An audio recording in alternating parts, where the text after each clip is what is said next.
ناظرین پہلے آپ اس بندے کی بات سنیں۔ او بنو امیہ جو ہے نا جی، یہ تو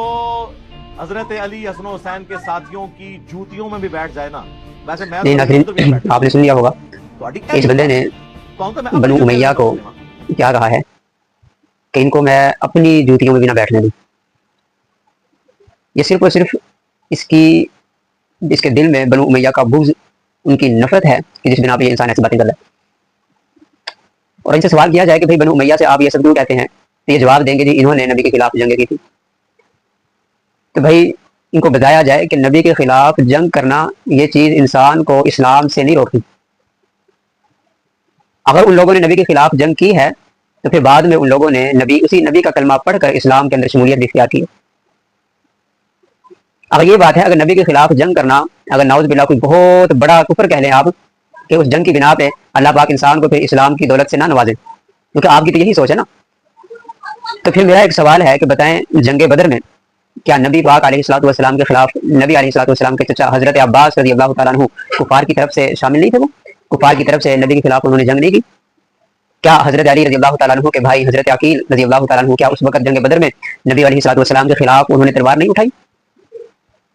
تو اگر جنگ ہی بنا ہے، اگر نبی کے خلاف جنگ ہی بنا آپ نے رکھی ہوئی ہے، بنیاد رکھی ہوئی ہے، تو بتائیں پھر حضرت عباس اور حضرت عقیل رضی اللہ تعالیٰ عنہما سے آپ کیا کہیں گے؟ تو یہ کوئی بہت بڑی بات نہیں ہے۔ انسان کی قسمت میں جب ہدایت ہوگی تو اللہ پاک انسان کی ہدایت اسی لمحے میں دیں گے۔ اور باقی رہی بات ہے، ایک سوال ہمارا بھی ہے، کیا بنو امیہ کو آپ نبی سے زیادہ جانتے ہیں؟ کیا نبی علیہ الصلوۃ والسلام نے بنو امیہ کو حضرت عثمان غنی رضی اللہ تعالیٰ عنہ، کیا وہ پیغمبر کے دوہرے داماد نہیں ہیں؟ کیا نبی پاک علیہ الصلوۃ والسلام نے حضرت عثمان غنی کو یہ کے بعد دیگر اپنی 2 بیٹیاں نکاح میں نہیں دی؟ کیا نبی پاک نے حضرت عثمان غنی رضی اللہ تعالیٰ عنہ سے یہ نہیں فرمایا تھا کہ عثمان اگر میری 40 بیٹیاں ہوتی تو میں یہ کے بعد دیگر تیرے نکاح میں دیتا جاتا، کہ تجھ سے بہتر داماد مجھے کوئی نظر ہی نہیں آتا؟ عثمان رضی اللہ تعالیٰ عنہ کیا بنو امیہ میں سے نہیں ہے؟ تو یہ صرف اور صرف یہ بدبخت جو ہے، یہ انسان صرف اور صرف حضرت امیر معاویہ سیدنا ابو سفیان رضی اللہ تعالیٰ عنہ کی نفرت کہہ لیں، ان کا بغض اس کے دل کے اندر ہے، صرف اس بنا پہ یہ انسان ایسی بکواسات کرتا ہے اور امت کو گمراہیوں کی طرف لے کر جا رہا ہے۔ جیسے کہ میں نے مثال دی تھی آپ کو کہ حضرت عباس اور حضرت عقیل رضی اللہ تعالیٰ عنہ، یہ دونوں انہوں نے نبی کے خلاف تلوار اٹھائی ہے، نبی کے خلاف انہوں نے بھی تلوار اٹھائی ہے جنگ بدر میں، اور اللہ پاک نے کیا فرمایا تھا کہ ذالک بانہم شاقوا اللہ ورسولہ ومن یشاقق اللہ ورسولہ فان اللہ شدید العقاب۔ کیا اللہ پاک نے سورہ انفال میں نہیں فرمایا جنگ بدر کے جو مخالفین تھے، جنگ بدر میں جو نبی کے مخالفین تھے، ان کے بارے میں کیا فرمایا؟ فرمایا کہ یہ وہ لوگ ہیں جو اللہ اور اس کے رسول کی مخالفت کرتے ہیں۔ تو کیا نعوذ باللہ اب ہم اس آیت کی بنا پر یا ہم نبی کے خلاف تلوار اٹھائی ہے، اس کو اگر بنیاد بنا کر کیا نعوذ باللہ حضرت عباس اور حضرت عقیل رضی اللہ تعالیٰ عنہما کا کیا اسلام ہم منفی کر دیں، ان کا اسلام ہم نہ مانیں؟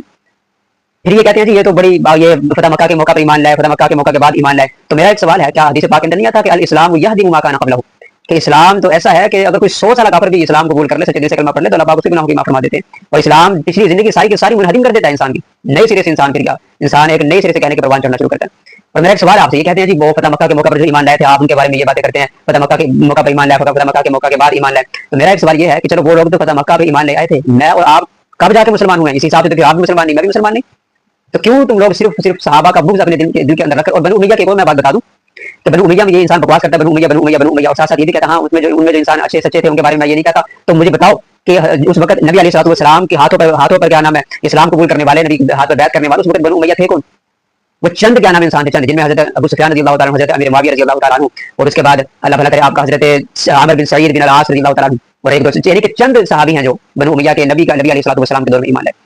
تو یہ صرف اس کا بغض ہے، اور حضرت عثمان رضی اللہ تعالیٰ عنہ، یہ چند صحابی تھے کہ جو ایمان لائے بنو امیہ کے یہ لوگ، لیکن ان کے دل کے اندر صرف بغض ہے، اس بغض کی بنا پہ یہ لوگ بکواسات کرتے جائیں گے، اور صحابہ کے خلاف یہ لوگ جو ہیں اپنے، میں سمجھتا ہوں کہ صحابہ کے خلاف، ایک صحابی کے خلاف، تمام نہیں، ایک صحابی کے خلاف بھی اگر کسی بندے نے ایسی بکواس کر دی تو میں سمجھتا ہوں کہ اس کا اسلام سے کوئی تعلق نہیں، کیونکہ نبی نے فرمایا، کیا نبی علیہ الصلوۃ والسلام نے فرمایا؟ ہر جمعے کو حدیث سنتے ہیں اللہ فی اصحابی لا تتخذوهم من بعد غضا فمن احبهم فبحبه يحبهم، کیا نبی علیہ الصلوۃ والسلام نے فرمایا تھا کہ میرے اصحاب کے بارے میں ڈرو اللہ سے، میرے اصحاب سے برا بھلا نہ کہنا، میرے اصحاب کو پرلان تان نہ کرنا، کہ جنہوں نے میرے اصحاب کا بغض اپنے دل میں رکھا، اس نے میرا بغض اپنے دل میں رکھا، جس نے میرے صحابہ سے محبت کی اس نے گویا کہ مجھ سے محبت کی۔ تو خدا را لوگوں سے، عوام سے گزارش ہے کہ ہوش کے ناخن لیں اور ایسے لوگوں سے دوری اختیار کریں جو لوگ آپ کو صحابہ کے خلاف کرتے ہیں۔ میں سمجھتا ہوں کہ پھر آپ آہستہ آہستہ انسان پھر بڑی بڑی گمراہی کی طرف جا سکتا ہے۔